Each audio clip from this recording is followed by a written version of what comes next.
Hello, thank you for joining us on this episode of Sports Bets for Free. My name is Scott Jenkins, your host, just a local sports bettor here in Phoenix, Arizona.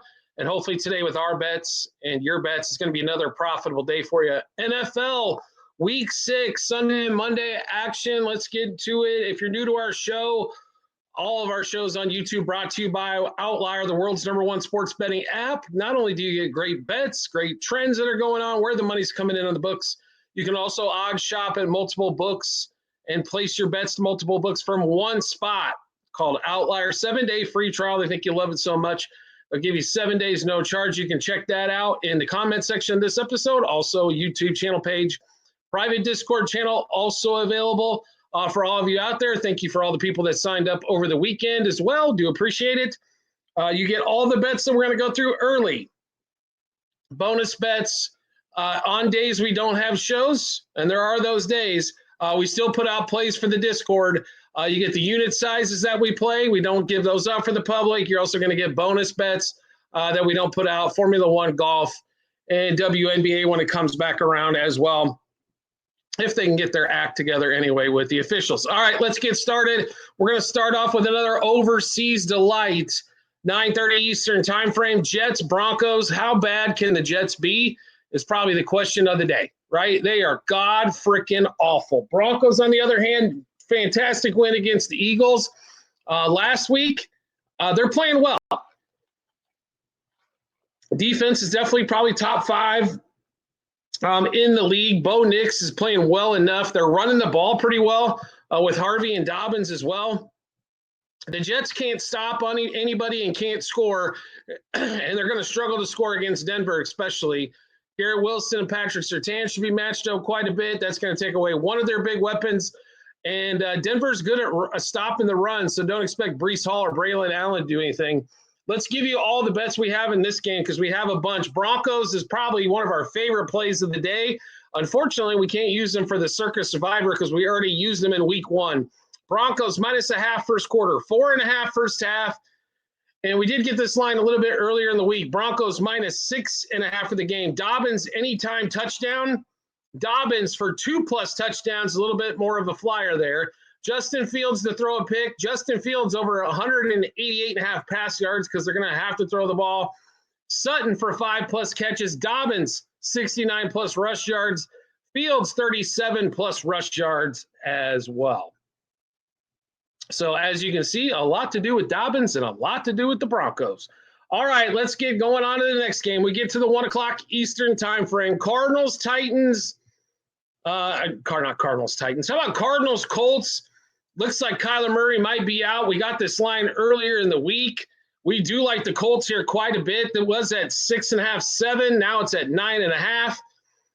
Probably have to buy it down here a little bit, possibly, but Colts at home have been something completely different than what they've been on the road. No question about it. Colts at home have been deadly, and they keep covering it, no matter it seems what the spread's at. Covered a monster number last week, and they were the Circus Survivor pick of the week as well. So no reason not to love the Colts in this particular spot. If Kyler Murray's, especially if he's out, not that he's the best quarterback on earth, but he's better than what the rest of what they have. Colts -0.5 first quarter, 4.5 first half, 7.5 for the game. Jonathan Taylor over 17.5 receiving yards. Daniel Jones 30+ pass attempts. Pittman 5+ catches. McBride under 19.5 yards, longest reception in that one there for you. Next game up, also 1 o'clock Eastern time frame window. Cowboys, Panthers. Currently, Panthers are +3 at home. Home dog, 48.5. So Dak Prescott's played great. No question. That defense, though, is god-freaking awful. Can Rico Dowdle go for a couple hundred yards again? I don't think maybe a couple hundred, but he definitely can probably go for something here. I would not be shocked to see Dowdle have a $150 in this one as they try to run the ball down their throat. Let's give you the plays here in this one. Panthers +0.5 first quarter, 1.5 first half, 3.5 for the game. I know the line's down to 3 at a lot of books. Get the hook.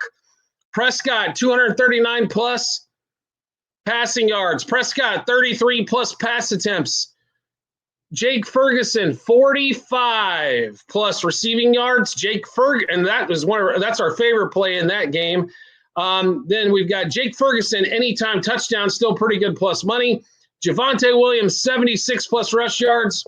Rico Dowdle, 77 plus rush yards in that one. So should be a lot of running, throwing. I expect to see probably a higher scoring game. If you're looking at the total in that one, we did not play it, but over 48.5 does make a lot of sense in that one as well. Next game up.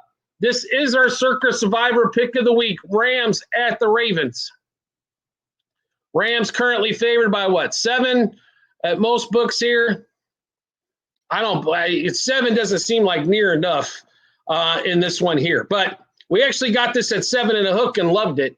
Rams minus a half first quarter, 4.5 first half, 7.5 for the game.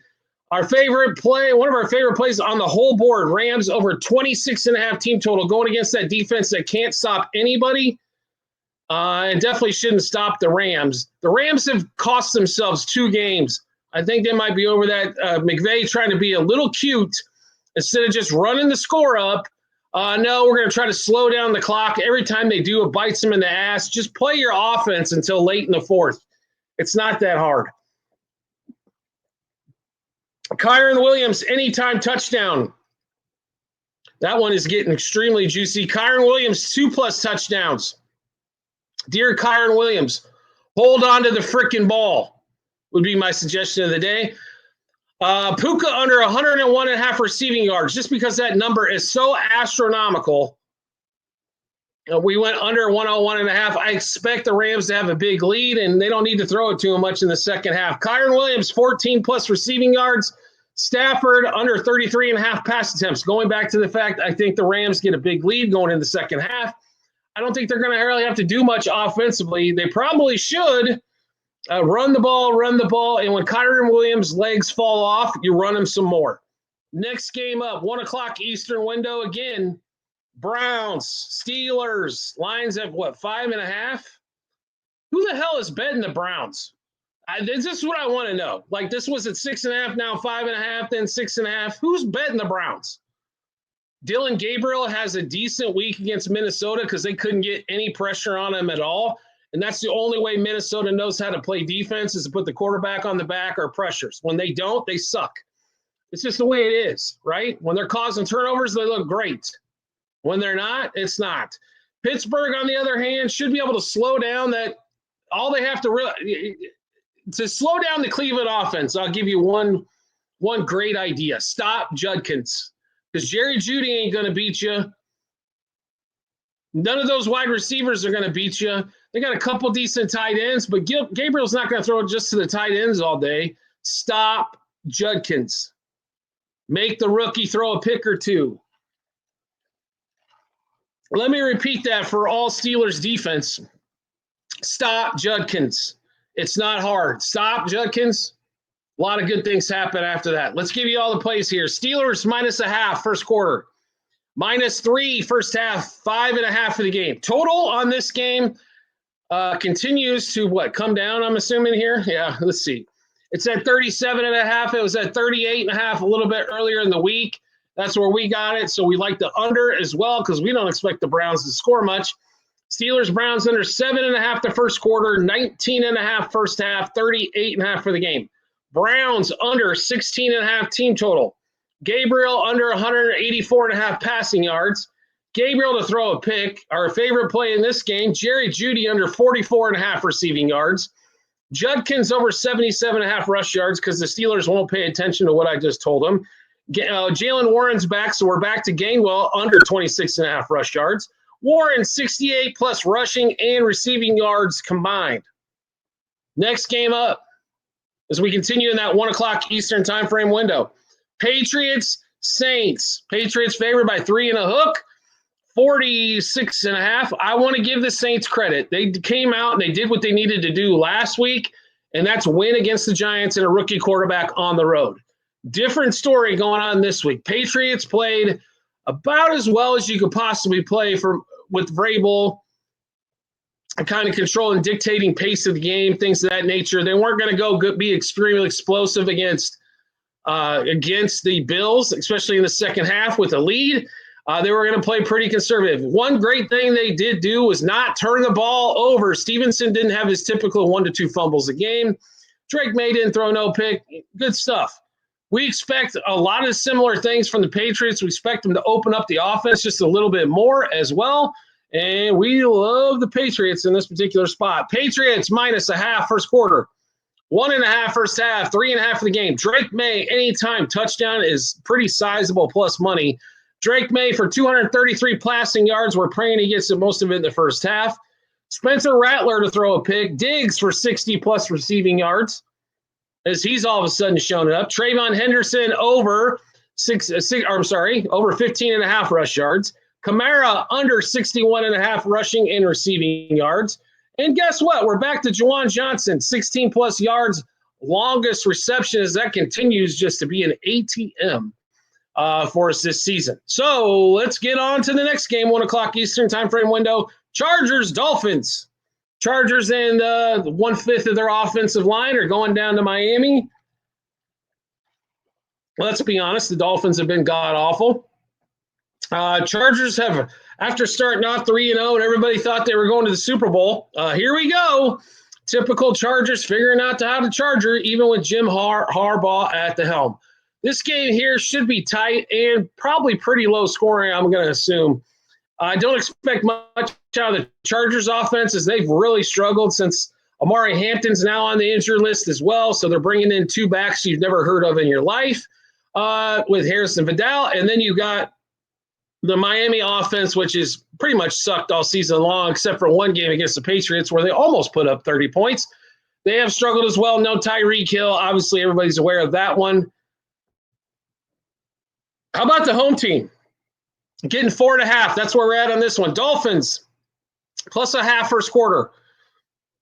2.5 first half. 4.5 for the game. Haskins, anytime touchdown. Achane, anytime touchdown. Tua for 222 plus passing yards. Herbert under 254.5. He has not come close to this with the offensive line issues the last couple of weeks. Keenan Allen, 50 plus receiving yards. Does Keenan Allen not get 5 catches for 50 plus yards every freaking week? Right? Achane, 5 plus receptions. Haskins, 35 plus rushing yards in that one. Who's not having fun already as we're continuing through the 1 o'clock window? Last game, 1 o'clock window, Eastern time frame, Seahawks, Jaguars. Now, everybody on God's green earth, I'm sure, is going to want a piece of Seattle here.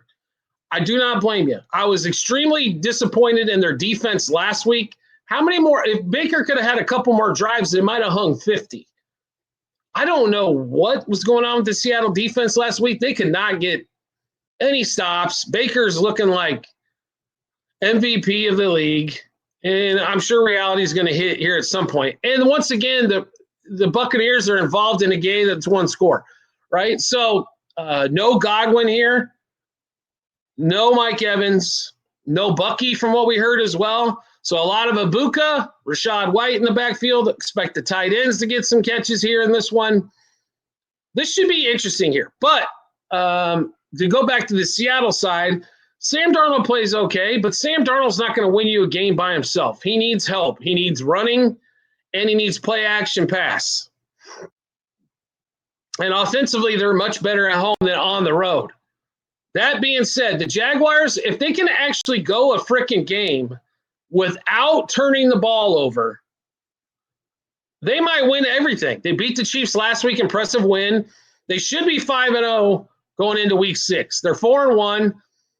Defense is better than what everybody thinks. They've got pass rushers. They've got guys on the back end.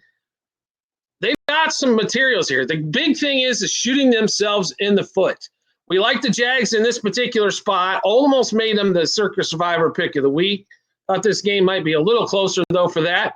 Jags money line, first quarter, first half, plus 1.5 for the game. Trevor Lawrence under 1.5 passing touchdowns. JSN over 24.5 yards, longest reception. Hunter Long, who the hell is that guy, right? Under 24.5 receiving yards. Trevor under 22.5 completions. No Brent Strange. He's going to have to throw the ball to somebody else. Hunter Long under 2.5 receptions. Cup under 18.5 yards, longest reception. Trevor throw a pick. Why not? He does every week. BTJ, we stayed away from the yards, but he continues to get under 5.5 receptions, so we'll keep playing it. Charbonnet, 11-plus rush attempts. He's hit this basically in every game. Trevor under 226.5 pass yards. I assume they're going to try to run the ball a lot. Hunter Long under 13.5 yards, longest reception. If that's not enough. Woo, a lot of action in that Jags game. So a lot of stuff we like there. Next game up, we get to the 4 o'clock Eastern time frame window. DraftKings is nice enough as we're going through the lines off of there and to make us refresh. God forbid they stay up for more than 10 minutes, right? 4 o'clock Eastern time frame window. Titans, Raiders. Geno Smith and that vaunted offense that can't get out of its own way because Geno throws multiple picks a game, which always seems to set him back going against the Titans. Now, I don't know if the Titans are going to get multiple picks off of Geno, but I will tell you this. Getting 4.5 against that offense, shut down Genty. There is no Brock Bowers. I like your chances. I like your chances a lot if they can do that. Offensively, they should be able to move the ball a little bit. I don't think they're going to be able to put up 30 or anything like crazy like that, but they should be able to get into the 20s here and hopefully figure out how to get this game done. Let's give you all the bets here in the Titans. Titans money line was over plus 200 earlier in the week. Tony Pollard, 68 plus rushing and receiving yards. Titan Raiders over 41.5. Geno under 1.5 passing touchdowns. Here's the surprise bet of the week. Geno for a pick, right? If you watched our show, you know we've been Geno every week, and we're 4-1 in those. Pollard, 13-plus yards, longest reception. Ridley, 20-plus yards, longest reception. Ridley, 45-plus receiving yards in that one. Who's not excited for Raiders-Titans, right?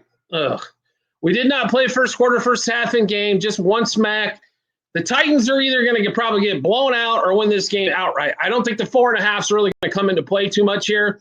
It's either going to be a straight-up win or they're going to figure out how to get blown out because Cam Ward's going to have a shitty day. Next game up, 4:25 Eastern time frame. Bengals, Packers, Joe Flacco at quarterback. And the Packers are finally back at home where they tend to dominate some folks. And we expect the domination here. Joe Flacco thought the Cleveland offensive line was bad. Woo-hoo. Wait till you get run behind that offensive line for the Bengals. Oh, my. Joe Flacco might get sacked 30 times. I expect Chase Brown to probably get a lot of, they'll try to offset it with some Chase Brown. I don't expect him to do anything against that Packers front line there. This game could be an absolute beatdown in this one here. Let's give you all the plays. No side or total for us just because the line was 14 and a hook, but it's probably worth playing to be really honest. Let's give you the player props we got in this game. Chase Brown under 10.5 yards, longest rush. Josh Jacobs under 24.5 rushing yards and receiving yards combined first quarter. Jordan Love under 8.5 rush yards. Do we expect Jordan Love to have to run once against that defense? Probably not. Tucker Kraft over 8.5 yards receiving first quarter only. Rashawn Gary over a half a sack. T. Higgins under 4.5 receptions. Jordan Love 20-plus pass completions. Hopefully he gets like 19 of those in the first half. Chase Brown under 69.5 rushing and receiving yards. Guess what else is on the bingo card? Flacco to throw a pick. Why not, right? Like he's had the offensive playbook for like 4 days. Why not throw an interception? Next game up, 4:25 Eastern time frame as well. Buccaneers at home against the beat up twice and around the bend 49ers. No Ricky Pearsall, no George Kittle, no Brock Purdy. That actually might be hopeful for them. You're going to see McCaffrey's about the only healthy guy left. Juwan Jennings is supposed to be a game-time decision. We don't know if he's going to play. A lot of question marks there. Now, on the other side, the Bucs haven't put anybody away really all season long, but they have been scoring offensively. No Godwin, no Evans, no Bucky Irving. Offensive line still a little bit of shambles. Wow. Whoever comes out with the most healthy players wins. Well, we think that and then some here. We do like the Bucks quite a bit in this spot. This line's went from 3 to 3.5. Bucks money line first quarter. Bucks money line first half -3 for the game. Sterling Shepard under 3.5 receptions, or whatever Shepard's name is this week. Baker to throw no pick. Chase McLaughlin 8+ kicking points. So that's either 3 field goals or 2 touchdowns and 2 extra points and 2 field goals, something to that effect. Rachaad White under 12.5 yards, longest rush. Rachaad White under 75.5 rushing and receiving yards. Baker under 23.5 completions. Tongs under 15.5 yards, longest reception. Baker for 2+ passing touchdowns. The way it's going, Ibuka will get both of them. And McCaffrey. When have you ever seen a running back at this line? 49+ receiving yards because he's our only freaking option almost in the pass game. It's absolutely ridiculous, but expect McCaffrey to get 50+ when it comes to receiving. Next game up, we get into Sunday Night Football, Chiefs-Lions, 8:20 Eastern Time, Arrowhead, Yeehaw Field, or whatever the hell they want to pronounce it this week. How many times do we see Taylor Swift? How much do we see Travis Kelce? Are the Lions the team that won 4 straight, or are they the team that got their ass handed to them in week 1 by the Packers? Probably somewhere in the middle. They played, a couple seasons ago, opening night in Kansas City, ended up winning that one, shocked the Chiefs fans. They can run the ball, they can throw the ball, they can do all kinds of things. Is their defense up to the task to stop the other side? Chiefs have, after last year, went in every game within 1 score. Now are 0-3 in 1-score games. Tough one here for the Chiefs. Tough one here for the Lions. Who wants it more? That's a great question because the Chiefs defense did not want it last week against the Jags. They are running thin, and it shows later in the games especially. So let's give you all the plays here. Chiefs, money line. Chiefs, money line, first quarter, first half. Pacheco, 5+ rush yards in the first quarter. Gibbs, 25+ receiving yards. Gibbs, anytime touchdown. Kelce, 45+ receiving yards. Noah Gray, under 8.5 yards, longest reception. Montgomery, 52+ rushing and receiving yards combined. St. Brown, 7+ receptions. Mahomes, 5+ rush attempts. I cannot believe they still have him at 5. St. Brown, 70+ receiving yards. And that one there. We got 2 Monday night games because one just isn't enough. Let's get to the Monday night thrillers. First one up, 7:15 Eastern time frame. Falcons, Bills in Atlanta. What do we make of the Bills? Lose to the Patriots. Okay, everybody's lost a game now. Falcons, what do we make of them? Is this the team that got beat 30-0 by Carolina? Or the team that's been on the road in Minnesota and won and didn't have to score a touchdown? Great question. If Bijan doesn't touch the ball 25 times, I don't know what to tell you, Falcons. He is the key to your offense, and he also keeps that offense of the Bills on the other side. No side or total for us in this one, just player props. Bijan, anytime, touchdown, first half. Keon Coleman under 39.5 receiving yards. Bijan, 110+ rushing and receiving yards combined. Bijan just for an anytime touchdown. Josh Allen, 35+ rush yards. James Cook, under 16.5 rush attempts. Bijan, 75+ rush yards. If you notice, there's a lot of Bijan. All right, then we get to the final game of the weekend. Bears, Commanders. Commanders at home, favored by 4.5. Jaden Daniels is back, and we've got basically all the receivers are out. Terry McLaurin, Noah Brown, both out. So it's going to be Debo, Zach Ertz, and whatever else they can get together. Chicago Bears coming in. What do we expect out of the Bears? That's a damn good question. I don't think we really quite know yet. They're going to want to try to run the ball, I'm sure. They're going to want play action pass with Caleb, I'm sure. Can they get it done? Have they completely forgot about DJ Moore? They have lately. Odunze's been the main target. DJ Moore, if you don't want him anymore, will you please trade him to the Chiefs? Because damn, could we use a guy like DJ Moore. Anyway, like the Commanders in this spot, even though they're down a couple receivers, expect Debo probably have a great game. Zach Ertz to see a lot of action as well. Let's give you all the plays in this one. Commanders -0.5 first quarter, -2.5 first half, 4.5 for the game. Daniels 30+ pass attempts. Daniels 269 passing and rushing yards combined. Caleb Williams under 10.5 yards, longest rush. Daniels 219+ pass yards. Daniels 43+ rush yards. Caleb under 236.5 pass yards. Daniels 2+ passing touchdowns plus money. And DJ Moore just for 4 freaking catches. Not 5, not 6, 4. How do we not get him to 4? How do we not see 4 wide receiver screens just to DJ Moore? All right, that's a rundown for the NFL Week 6, Sunday and Monday. If you like the content you're seeing here, make sure you subscribe here to the YouTube channel. Well worth your time and investment in this one here. Also, 7-day free trial of Outlier, who sponsors every one of our shows here on YouTube, is available in the comment section, also in the YouTube channel page as well. Great stuff from Outlier every week. We use them. They give you great stats quick. They give you great trends quick. They let you know where the money's coming in on the books. If you like to play that way, thinking Vegas always wins. They're there to help out. 7-day free trial. They think you like it so much that they'll give you a week for free.